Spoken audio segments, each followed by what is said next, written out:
Hello and welcome again to this special edition of No Talks live from the Frankfurt Book Fair. This No Talks series is brought to you by the Mohammed bin Rashid Al Maktoum Knowledge Foundation and the United Nations Development Program. This is the second day of No Talks live from the fair, and this is the second session.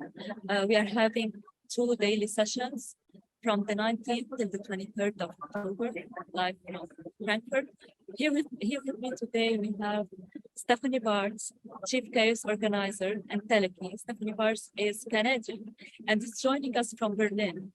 Hello, Stephanie. Hi. We are honored to have you with us today. Oh, thank you. I'm honored to be here. Thank you. Before we start, I'm just going to say 2 quick remarks for as housekeeping. So first of all, interpretation is available in French and Arabic. So the audience can just select the interpretation language they prefer from the interpretation globe on the bottom of the screen. Also, please drop your questions in the Q&A box also at the bottom of your screen, and any technical questions and issues will be solved by our technical team and addressed by them. And any other questions related to the session that you'd like to ask Stephanie Barnes, I'll be more than happy to convey them. So, our session today is entitled Flattening Organizational Hierarchies, Creative, Radical Knowledge Management. So Stephanie and I connected back in July on LinkedIn through a mutual connection. We thought that we need to connect. And it was the first time that I get this kind of messages on LinkedIn. So I get this message from Stephanie. She was like, happy to connect. And then I like to have a virtual coffee with my new connections. So if your scheduling allows, and when it does, please just go to this link. Like, you can see my calendar on this link, and just choose the time you would want us to have the coffee, a virtual coffee. So this is a bit about who Stephanie Barnes is, or Stephanie Ba. So we are both Stephanies. We are both Stephanie B's also. So the next letters that differs us are the A and B. So Stephanie, please, I want you to introduce yourself because you do it in a really great way. Thank you. So it won't be fair for me to introduce you. And also, I know you have a presentation for us about radical KM, and you'll be telling us what is the difference between traditional and radical KM and why it is important. And that's it. Yes. Please go on. Great. Thank you so much. Let me just share my screen here. I'll also be stopping my video this way the audience can follow with the presentation, and I'll open it later on for Q&A. And I'll intervene if there's anything. Thank you. Okay, great. Thank you. Thank you so much for having me. So who am I? My name is Stephanie Barnes, or Stephanie Ba, as Stephanie Bo said, and I have an undergrad in accounting and an MBA in IT. Now that's my educational background, but I've been doing knowledge management by choice or by evolution for the last 23 years. After doing it for 4 years at Hewlett Packard in their managed services organization, I've been out on my own as Chief Chaos Organizer at Teleki for 19 years. Yeah, so I've been working with a lot of different organizations around the globe and speaking at various conferences and things. I'm Canadian and moved to Berlin 7 years ago, and I love life here in Berlin. So I'm just sorry I couldn't make it to Frankfurt today. So to begin with, I like to start my sessions with a guided visualization. I think it's important to ground us and center us and help us get focused on what we're about to do, whatever that might be. In this case, I'm going to share some information about radical KM and flattening organizational hierarchies. And so just to get ready for that, I invite you, if you're able to, if you're someplace safe and feeling comfortable, to close your eyes. If you're not someplace safe and feeling comfortable, just soften your eyes and follow, just listen along. So get comfortable, take a slow, deep breath, and close your eyes.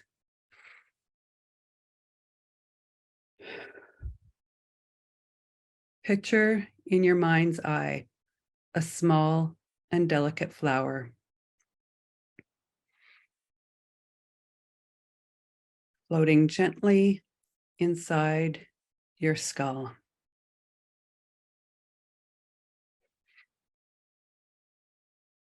Just behind the bone of your forehead.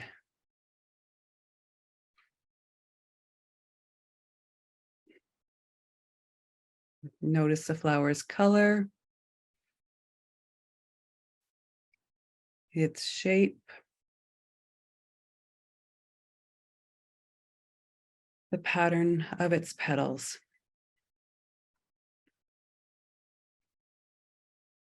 Let the flower drift slowly downward, gliding gently down your throat into your rib cage. Drifting down and down between your lungs,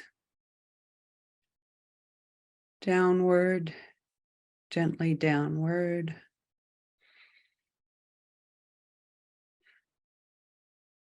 Coming to rest in the lowest place in your abdomen.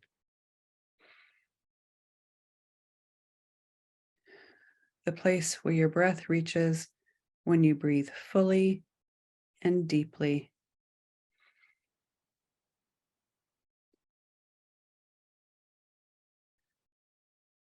Quiet touch of color deep in the darkness of your abdomen.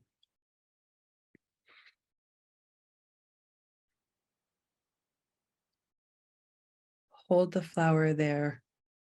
Hold it. Hold it. Now let it go. Let the flower vanish. But stay focused on the place where it was, deep down in the dark center of you.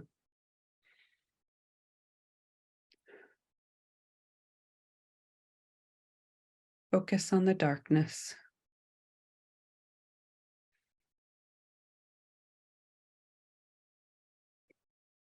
Now, when you're ready, and only when you're ready, open your eyes and come back into the room, into our virtual room. Thank you. I like to start my sessions off, my meetings, my workshops, my keynote speeches off with a guided visualization. It just slows everything down and grounds us and helps us get centered and focused on what we're going to hear. In my workshops and things, we'll often have a discussion about that, about people's experiences of that. So if you'd like to share something in the chat, feel free to do that. But otherwise, I'm going to move on. So the world has changed. The world has definitely changed in the last 3 years since the COVID pandemic started, but it had changed even before that. So knowledge management needs to change too. When I look back at the 25 years almost since I started doing knowledge management, and the 30 years, more than 30 years since I started working, the world has become so much more volatile, uncertain, complex, ambiguous, or VUCA for short. And our knowledge management needs are different. Knowledge is, after all, human. And so how do we help ourselves continue to be the productive, efficient knowledge workers that we are and deal with this VUCA, this world that surrounds us? So the world around us has changed. Our organizations have changed. They're adopting things like agile, design thinking, the new work, talking about sustainability. We're trying to cope with COVID-19 and what that means, whether we're working at home or in the office or maybe someplace else in the world. We've got all of these things that we're trying to juggle and still be productive and make a contribution to our organizations and the world that we live in. So we need to keep that in mind too. And how do we cope with that? Our external environment has changed. Our organizational environment have changed.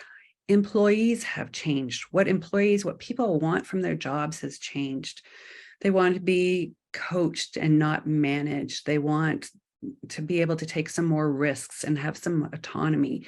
And they don't want to be, managed and told what to do anymore. They want knowledge work requires people give people the flexibility to do what they need to do to meet the goals and objectives or their daily task list in a way that's useful and meaningful for them, not the way someone else thinks it should be done. So employees have changed. I look at how I was 30 years ago when I started my first co-op term, and how people joining the workforce today are, and it's night and day. So we need to account for that employees and have changed as well. So all of this change, our knowledge management needs to change to keep up with that. And so the question becomes, who can we learn from? Who might help us deal with all this uncertainty and become more flexible and adaptable? Who might that be? And when I started to look into it, artists and creatives have the skills that we need. They have the artistic attitude and the artistic practices that help us adapt and be flexible, and give us purpose and variety in the work that we're doing. And these are the people that we need to adopt in our knowledge work, these attitudes, these behaviors. The stuff that's been educated out of us, we need to relearn our creativity and tap into our inner artists so that we can be more creative in our workplaces. Our creativity and all of our artistic skills have been educated out of us because they were deemed not worthy. We had to focus on being efficient and effective, productive production line workers in a factory. And we still treat knowledge work that way. But knowledge work isn't production line work. It demands a lot of reflection. It needs some conversation. It needs some experimenting. It needs some trial and error. And those are all skills that we can learn from tapping into our inner artists and relearning our creativity. And so that's what radical knowledge management is about. It's about bringing creativity into our knowledge work and giving it space. This is how we make knowledge work and knowledge workers efficient and effective going forward, by giving them the space to think and experiment and reflect and tap into that inner artist. Creativity is what differentiates us from AI. AI is great. It's an important part of knowledge management going forward, but it's not knowledge management. Knowledge is human, and we need to help the humans. And how do we do that? We help them by tapping into their creativity. Let the AI do what the AI does best, but help the humans do what they do best, which is creativity. The other benefit of tapping into our inner artists and our creativity is that it enables all of these sustainable behaviors, these sustainable leadership behaviors, having a sustainable mindset, the sense of purpose and a longer term orientation, and the systems thinking and appreciating and understanding the interconnectedness of things, and that we're all ultimately part of the same whole. We are all one. There's no us and them. We're all one. And we need to start looking at things that way. So all of these sustainable behaviors, sustainable mindset behaviors, and the relationship building, this all ties in and comes out of, it's enhanced by our creativity and tapping into our inner artist. So we've really educated so many beneficial things out of ourselves by focusing on this production line, thinking of the late 1800s or mid or late 1800s when that started, and we've just brought that forward, and it really needs to go on the shelf. Radical KM is about making space to reflect and iterate and experiment and discuss and make connections and ask questions, much like I reached out to Stephanie Bow, and asked a question and created that relationship by having that virtual coffee. The things that we learned about each other and our organizations, we need space to do that. I also think that we need to bring the arts-based interventions in, that it helps us tap into our inner artists, certainly, but it helps us tap into that tacit knowledge, that stuff that we know, but we don't know how we know it, and we don't know how to share it. And so tapping into that and bringing it out through arts-based interventions helps us activate the sustainability mindset behaviors. It's so important in making us whole. Tapping into our creativity allows us, like I just said, bring our whole self to work. It helps us be authentic. It helps us find opportunities to build skills for leadership, not only just within ourselves, but within the people that we work with. And it helps us tap into our tacit knowledge. That stuff that's so captured in our heads and so difficult to share, but everyone so wants to document that, and because it's so valuable. And so tapping into our creativity and using arts-based interventions to do that helps bring that to the surface and helps us be able to share that in a way that we're not able to otherwise. So people often ask me, how do we know how does creativity fit into our KM processes? It seems like an overwhelming thing. I don't really understand. It's easy. I mean, I've mapped this out in a flow chart for you, but it really boils down to if people are involved. When we look at knowledge sharing and having a knowledge management culture, it's about people, and it's about relationships, and about trusting the people that we work with, the people that we're sharing knowledge with. And so bringing creativity in and making space for that reflection that comes from creativity and the connections that are made through doing these things together it's ultimately about, are people involved in your KM processes? I'm guessing yes, otherwise, quite honestly, they're not. It's not knowledge management. If people aren't involved, it's probably not knowledge management. It's information management, or it's data management, or it's something else, but it's not knowledge.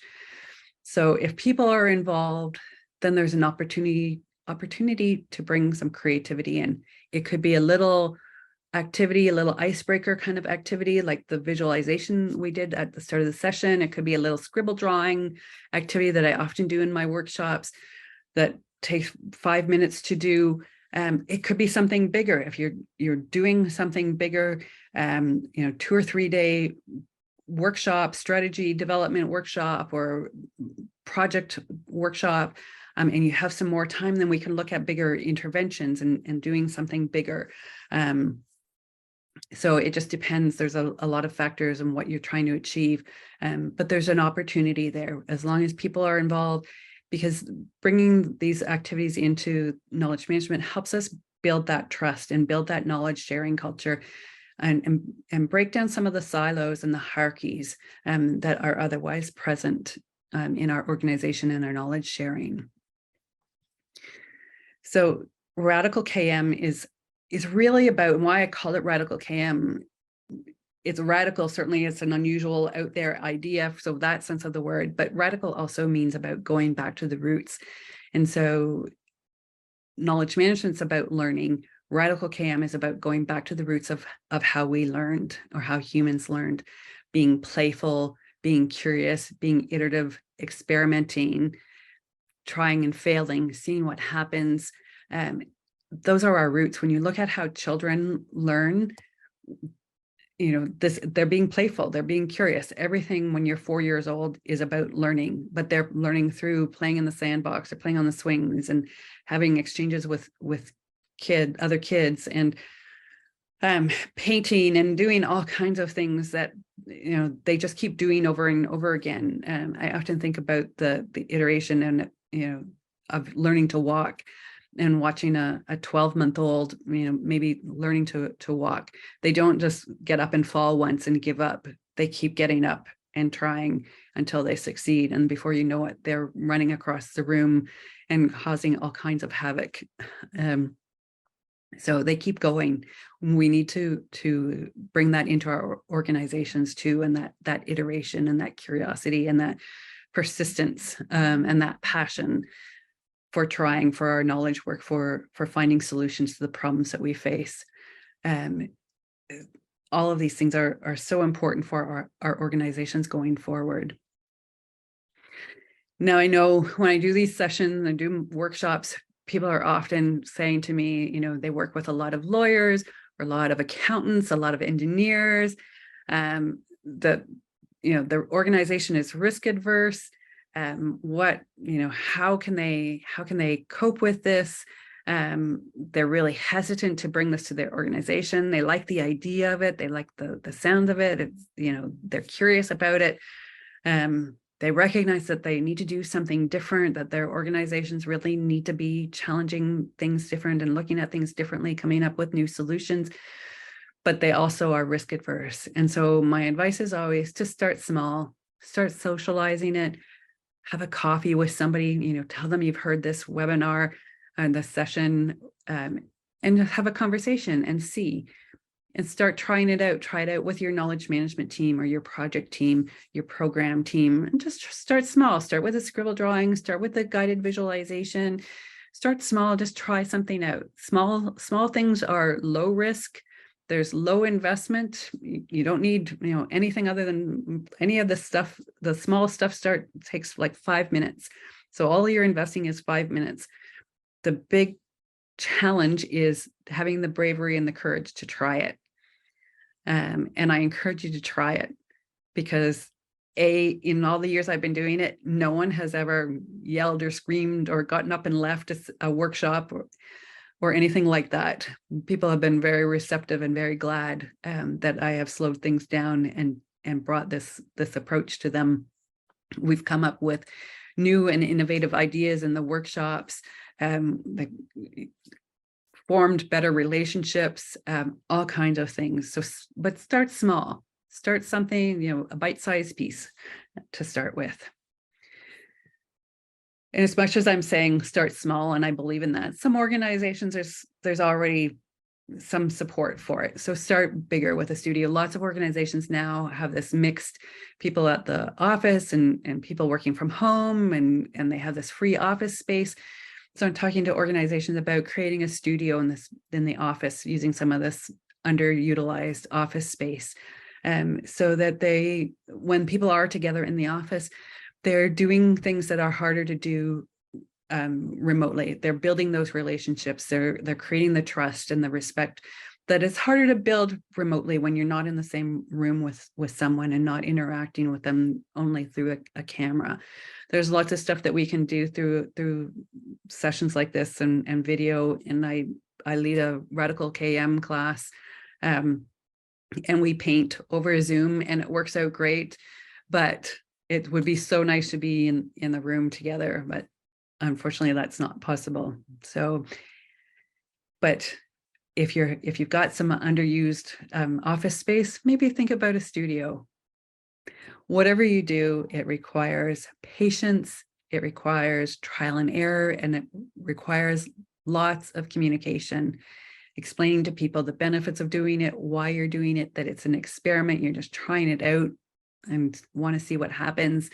You know, people are often quite open-minded and willing to give things a try when they understand the benefits and why you're doing these things. Icebreaker activities are, like I say, little things, small acts of creativity within the organizational setting. It gets people out of their comfort zones a little bit, challenges them to think a little bit differently. You know, maybe look at the world a little bit differently. I've done these icebreakers for sessions and had people say, you know, they were struggling with a branding problem for months, and out of this little 5-minute scribble drawing that we did, this icebreaker activity, they had got some insight into how to solve this branding problem. So all from the silly little activity. What looks on the outside like the silly little activity had this great big impact. And what if that person had, when she knew she was stuck at the 1 month mark or the 2 week mark, or whenever she realized she was stuck, what if she had done the little scribble drawing at that point and had that breakthrough then, and she'd been able to work on the rest of the branding project in that 3 month time rather than continuing to struggle. So it's a way to tap into things and look at things differently. The studio, like I say, is a bigger thing, brings people together into a shared space to create, and has some facilitation. The main thing here is that artistic skill, and even with the icebreakers, because some of those are certainly artistic as well, those scribbling and things, but artistic skill is not necessarily necessary. We're not trying to create the Mona Lisa and get an art exhibition in the Louvre. We're just trying, it's about the process. We're just trying to have an experience and go through the process of what it feels like to put paint on a canvas, and what happens when you get brown in your yellow and you didn't want to get brown in your yellow because you thought this was going to go in a different direction, and how do you recover from that? And recovering from that gives you the confidence to try something else at your desk, or encourages you to look at the world differently. So through that discussion and reflection, that's what's important, not the piece of art that you create at the end. I always tell people, if you're not happy with it, throw it out, because it's about the process. Most people at the end are so happy with what they've created, they take it home and hang it up in their office, in their living room, somewhere where they can see it and be reminded of the benefits of this experience and the things that they learned. So you want to learn some more things maybe about Radical KM. Where can you do that? I've whet your interest. Like I mentioned a second ago, I teach a Radical KM class.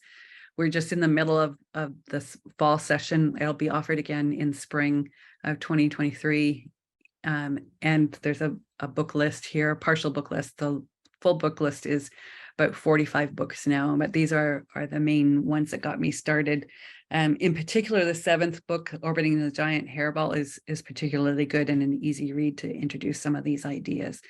So thank you. Thank you for your attention. Thank you to UNDP for having me. I have enjoyed this, and I know Stephanie's got some questions for me now.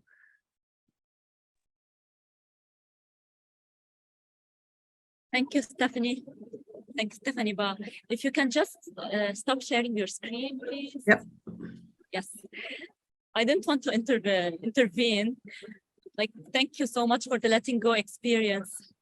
And like, you have taken us into a world of calm, but at the same time, it really is a call to action to do things differently. All I want to do now is just get a canvas and start painting and do things differently. Excellent. But maybe I'll have to postpone that a little bit, maybe after our session. Yeah, maybe there's a sketchbook and some pencil crayons you can get there at the book fair. True. I'll look for that. I've got some questions for you and also some questions from the audience. And please, if anyone has any questions, please just drop them in the Q&A box. So, Stephanie Ba, in your opinion, how can art boost or leverage knowledge sharing in organizations? Sorry, I didn't get the first part of the question. Yes, in your opinion, how can art boost or leverage knowledge sharing in organizations? Oh, it helps create a knowledge sharing culture. It helps with team building and building trust and respect. It helps people be more curious. We get so used to being told what to do, and forget to ask questions. And so it helps us tap into that curiosity and opens up looking at things differently, as you were just saying, to ask questions and find different answers, find different solutions to problems. Great. In one word, how do you feel about the art and the corporate world? One word? I don't know if I can do one word. Necessary, necessary, critical. If you can, doesn't have to be. The missing piece. I think it's the missing piece, The because I missing look at everything like it's a system, and I think we took that piece out a long time ago because we didn't think it was necessary, but I think it really is necessary, and our organizations would work a lot better if it was inserted back into the process, into the system. I'll take one from the audience. How do you see the transformation from a result-oriented culture, numbers, products, sales, etc., to an environment that values value creation to their stakeholders? Can you I say? can repeat. Yeah. Yes. Can you hear me well, by the way? There's a bit of distortion. But okay, just a second. Is it better now? Or still? About the same. Okay, I'll try to raise my voice. So how do you see the transformation from a result-oriented culture, numbers, products, sales, etc., to an environment that values value creation to their stakeholders? I think it still is all of those things. I think it's moving and seeing a bigger picture and understanding that it's not just one organization or one component. It's not, it's not, sales aren't the be all and end all. It's, yes, that's important, but it's not the only thing. And so I think that transition, we need to start looking beyond and seeing the bigger impact that we and our organizations have on humanity, on the world, and appreciate that when we make these decisions, they might seem little and insignificant, but they're important. They have a big impact when they're put all together. I think about the butterfly effect. So yeah, and that whole chaos theory thing. So yeah, yeah, I'm going to stop there. What is the elephant in the room here that KM needs to address? Oh, KM has focused so much, and even so many people I talk to, KM is about technology, and everybody's curious about AI, and AI is great. And I come from a technology background. My first projects were about helping organizations pick the right technology. Technology is an important part of knowledge management. It is, and I know that.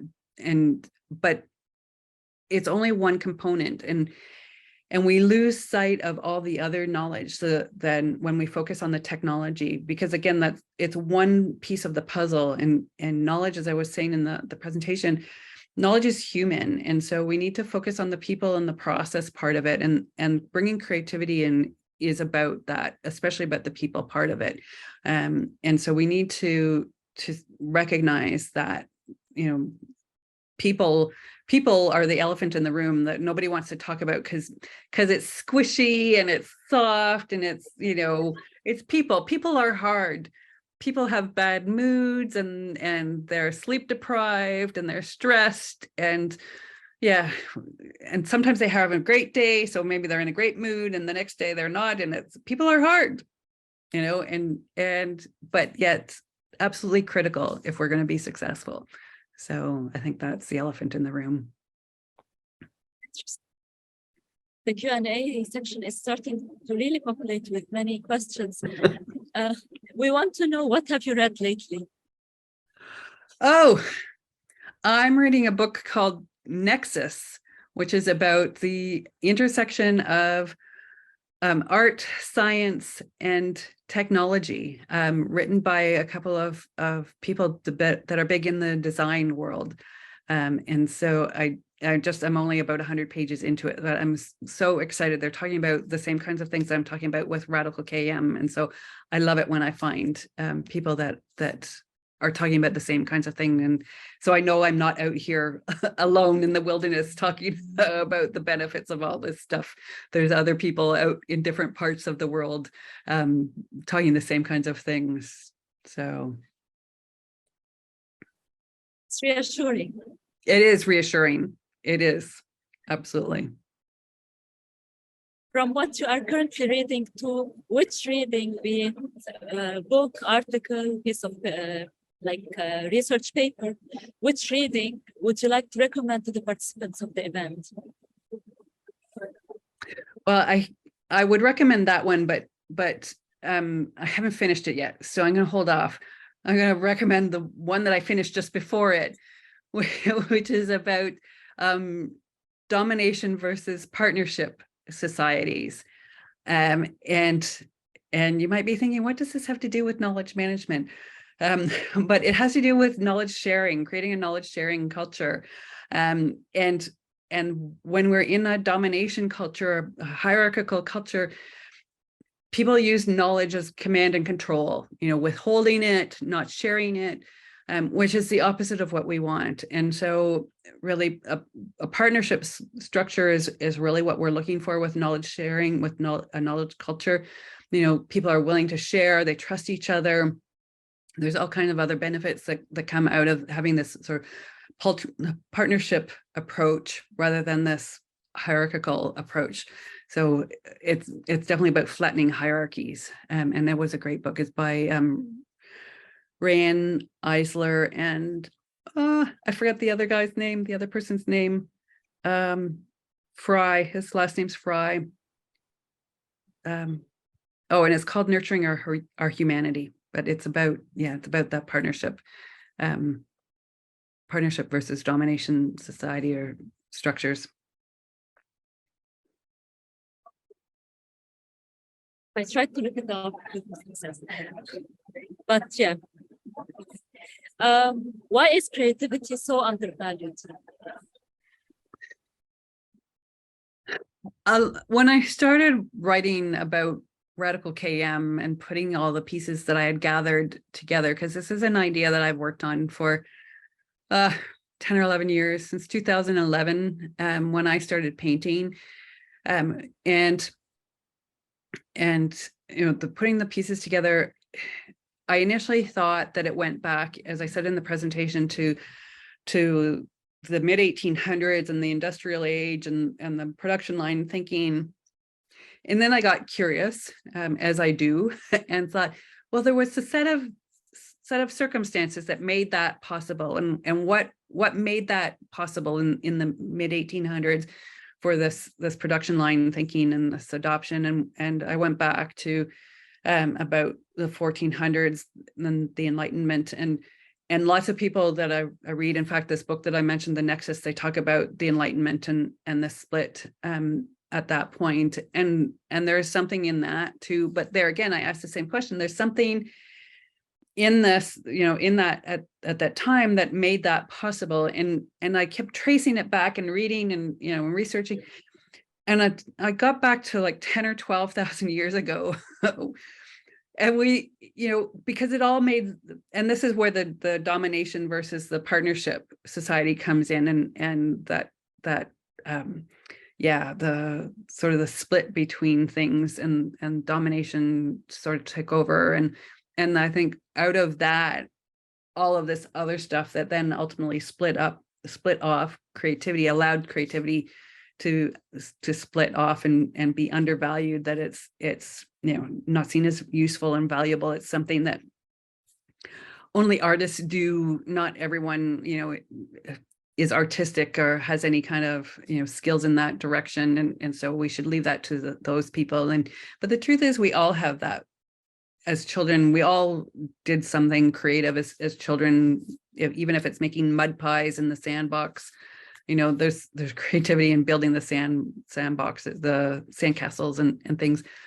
So that creativity is in us. We need to recognize the value in it. Just because it doesn't go A plus B equals C, it doesn't look logical. Our brain actually needs the space. There's neuroscience that backs up the importance of creating the space and learning that way, and reflection. So yeah, it's the logical part of things sort of took over the last 12,000 years and said that it wasn't valuable, but it is. So, and now there's neuroscience that backs it up. So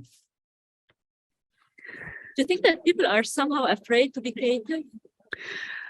I do, and I look at my own experience in public school, that there's all this comparison. We judge ourselves, and there were kids in my school that were really good at drawing horses and people and flowers and whatever the assignment was, and I just couldn't, and it was not my thing at all. I did some paint by numbers as a kid, but that was about it. And I had a teacher in grade 8 that criticized this art project that I did, and that was it. That was the last time I did anything artistic until, I don't know, until I was into my 30s, and honestly needed a hobby because I finished school and supposed to have a hobby. I should have some other hobby, something to do now that I'm not going to school. And I started drawing then, and I still am not a drawer. But I took the class and found out it was about math. I'm like, drawing is about math? I'm good at math. Well, maybe not calculus, but I'm good at math. So if I'm good at math, I can draw, and I can. It's not my favorite thing. Painting became my favorite thing. I discovered that about 10 years later. But it opened up the world, this reactivating that side of myself. And so I think there's a lot of people that have these bad experiences and have these people around them and have this notion that, if they're going to do something, they have to do it to make money from it. You don't. You just have to do it for fun, for relaxation, because you enjoy it. You don't have to show it to anybody. I like showing my paintings to people and talking about them to people, but you don't have to. If it brings you joy, then that's all that matters. Now that you have unlocked your creativity, and as a leader, how can you help your team be more creative, and how do you promote creativity? I talk to people about it. I make it safe. I talk about psychological safety a lot of times with organizations, and not judging people for however, whatever they do. I mentioned before about this guy with the brown in the yellow. He walked into the workshop and was surprised to see all the paint on the table. I'm like, but you signed up for the workshop. We talked about this, this is in the description for the workshop. And so we had a little chat, and he'd had a bad experience in school, much like I had, like I just described. And so he was a little nervous about the whole painting thing. But he came in, he stayed, he really did enjoy the workshop. But after the first painting session, we do these layered paintings. And after the first round of painting, he comes to me and says, "Oh, I got brown in my yellow. I got brown in my yellow. What do I do?" And he's like, "You're an artist. Tell me how to fix this." And I'm really sorry you got brown in your yellow. That sucks. I'm really sorry. And I came up with some crazy ideas about how to fix it. All of them, quite honestly, would have made it worse, would have made a big mess. The last thing I came up with was to cut the brown out of the yellow, but then you have a hole in your canvas, and that's probably worse than having the brown in the yellow. So I said to him, just let it dry. It's acrylic paint. We're going to do some other things now. Put it to the side with everybody else's, and think about, how you're going to cope with this, what you're going to do. Because honestly, the brown is in the yellow now. There's no undo button. This is why I do it analog. We use real paint and real canvas because there's no undo button.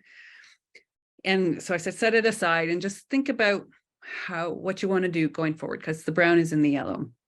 But I didn't yell at him. I didn't, get upset about it. There's no point in yelling and getting upset. It's done. The question is, how do we go on? And so he thought about it. We did the other stuff. We did, 3 more rounds of painting over the next day and a half. At the end of it, he has this painting that he took home, and he did hang it up in his living room. And because it reminded him of how good he felt, that he figured out how to cope with the brown and the yellow. he said to me after, that was magic, that I hadn't yelled at him, that I hadn't got upset, like this teacher had done to him when he was 13 or 14, that I just treated him like an adult and said, that sucks. So this is my approach with the classes that I teach, with the workshops that I do. It's okay. Whatever happens, it's okay. It's about the process and what you've learned from it. And the product is secondary. So it takes people a bit of time to get used to sort of that approach, and that I'm not going to yell at them or be upset or tell them what to do, that they have to tap into their intuition and think about what they want to do, what color they want to use, and it's their choice. And so it's quite unsettling for people initially, but they really enjoy it and learn a lot from the experience. Very interesting. Now I want to see this painting with the brown and yellow. Oh, I think it's hanging on a wall. It's hanging on a wall somewhere in Berlin. I hope it's not that bad. I don't even remember if I have a picture of it someplace. I usually take pictures of stuff from my workshops and things. I'm not sure if I have a picture of it or not. I must have someplace. If you have it, please do share it. Yeah. And if you allow me, I will share it on social media as well. Oh, okay. I'll see if I can find it. Okay. Okay, I know we are talking about flattening hierarchies. However, which approach do you think is best, like a bottom-up or a top-down approach to making an organization more creative? So it should be led by management, or do we need to start from the bottom? I think it's both. I think knowledge management certainly is both top down and bottom up. I think there needs to be grassroots support, and oftentimes with knowledge management, we start with some grassroots support. And I think it's the same with creativity, get some grassroots support, build a business case for it, find some use cases, share some success stories, and then start to as you get more support and want to take it broader in the organization, that's bring management in and share the success stories with them and get them talking about it and get them involved. So much of this is about actually having the experience and finding out what the insights are and the connections that are made, and it can't just be intellectualized. It's you can't just read a paper and go, oh yeah, that makes sense, I get it now.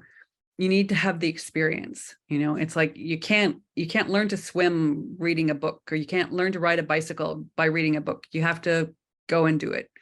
And creativity is the same way. You got to go and do it. No, Jill, here's an interesting question from the audience. Don't you think that most of the knowledge we acquire has been drifted away from being spontaneous and natural? To a great extent, knowledge in most of the domains has lost and is still losing its true and original spirit. What can we do when we suppress our creativity to cope with the demands of work or businesses? Thank you. Yes, I think we take a lot of things out of context and call that knowledge, and then wonder why it doesn't work. I see that all the time with best practices things, people creating best practices databases and things. And there's some value in that, as long as you realize that the context is important. So, and that contextual information is really hard to document. And this is why it's important to find out who worked on that project and be able to go and talk to them and understand the nuance of what happened. So yeah, now there was a second part of that question. Can you just refresh my memory on the second part of that? To a great extent, knowledge in most of domains has lost and still losing its true and original spirit. What can we do when we suppress our creativity to cope with the demands of work or business? Yeah. So I have had that question this week in my Radical KM class. We're all so busy. And the thing about it is if we make a few minutes for this, it makes that time that we're working so much more productive. You know, taking a break for 5 minutes and doing the guided visualization, or, you know, painting for a few minutes, giving ourselves a break and tapping into our creativity, shifting our mindset and what we're thinking about, what we're doing, you know, and being in the moment for a few moments while we're being creative. It then makes us so much more productive when we shift our focus back to that document that we're drafting, or those PowerPoint slides that we're doing, or this Excel spreadsheet, you know, whatever we're working on. So we so often treat ourselves like, and each other, like we're robots, like we're machines, and humans don't work that way. We need a break. We need to think about things differently. I often will talk about Einstein and combinatory play. He was big on combinatory play, and yeah, and taking the space. You can't work 24/7. You need, or you can't even work 8 hours. You need a break. And so we need to realize that and forgive ourselves for not being machines, for not being robots, and give ourselves the space. And I hope that's something that we've learned coming out of, or during the pandemic, is to give ourselves that space, that we need to adopt and be flexible and be able to be our best selves. Hi, Ms. Ronnie. So I'm going to ask one last question from the audience. So how can we reconcile between the concept management and creativity as it is linked to the unusual? In other terms, how can we, how hard is it to introduce radical KM into organizations? It's not hard at all. And it's the most difficult thing in the world. And I say that because the part that makes it difficult is the stories that we tell ourselves about why we can't. You know, like, I work with lawyers, I work with accountants, I work with engineers. They're not going to like this. I love this, but they're not going to like this. And I can't do it. There's too big of a risk. It's too something. Too vulnerable. I don't have the confidence. And so it really depends on having the confidence, having the curiosity of saying, you know what, I'm going to start and try. And the first start might not even be doing an icebreaker. Maybe the first start is taking your friend at work, going for coffee, or having a virtual coffee, and saying, hey, you know what? I heard this crazy woman talking about creativity and knowledge management and radical KM and doing things differently. And what do you think about this? And tell them about this session, you know, and start socializing it that way, and just seeing I'm guessing, based on reactions I've had, people will go, oh, you're on to something. Tell me more. And then you've got a friend. Then you've got somebody to stand up with you when you go to your next team meeting and say, I'd like to try this guided visualization, or I'd like to try this scribble drawing activity, and just see what happens. And you've got, you know, a comrade in arms to just start slow. Start with people who are friendly. Maybe you have a bigger team. Maybe you want to get 2 or 3, you know, people on, sort of socialize the idea with them first, and then, you know, the 3 of you approach the rest of the team with, we're going to give this a try and just see what happens, okay? And approach it as an experiment. So but it's getting over that story that we tell ourselves about, I can't do this, because you can. You just got to be a little bit brave and give it a try and see what happens. great tip to end our session. Thank you so much, Stephanie Barnes. You're We still welcome. have many questions in the box. I would like to invite our audience to connect with you, to maybe connect with you on LinkedIn or just Google your name. And you are on many other platforms, I know that. So maybe they can check your publications, many things, and just to follow you on LinkedIn. And if they are lucky to be asked to a virtual coffee, make sure not to miss it because you will learn a lot. Yeah, that would be great. Yeah, find me on LinkedIn for sure, or radicalkm.com will find me too. Perfect. Thank you so much. Thank you. Thank you also to everyone in the back end, interpreters, social media, the No Talks team. And the No Talks will resume again tomorrow with a session on banks and fintech on platform economics at 10 a.m. Central European time. That is noon time, noon UAE time. And after that, we'll have 5 other sessions till the 23rd of October. So see you then. Thank you so much. Thanks. Have a nice rest of the day. Thanks. Thank you. Bye. Bye.